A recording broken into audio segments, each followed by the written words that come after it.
Bildu gauza asko esan ditu bere aurrenengo interbentzioan eta laga ditut oraingo honetarako.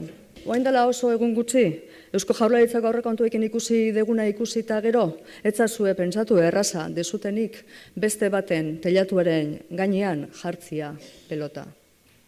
Egia da, otegi atera zela, ezanaz, hemen dagoena da bi ereduen talka, bi ereduen talka konfrontazio hori, hain gogoko dezuena. Behar bada, Eusko Jaurlaritzako aurrekontuekin gertatu dena, zuen bi ereduen konfrontazio diskurso hori elikatzeko balio izango du. Horretarako bakarrik, ez pentsiodunek jasoko dituztenak handitzeko, ez oroar herritarren onerako, eta badakizu zein postuko zan gehien ganbara honetatik gertatutakoaz.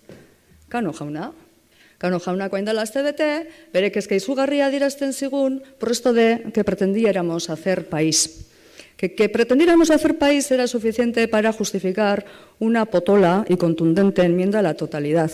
Con lo cual entiendo, nola gertatutakoak ez duen laguntzen herrigintza horretan, eta zoritxarrez, ez den gertatu, politikan bizitzan bezala ere beharrezkoa izaten den aurretiazko inbertsioa gerora frutuak jasoko badira inbertsio horretatik, seguramente Kano jauna postuko zan eta bere moduan beste batzuk bai.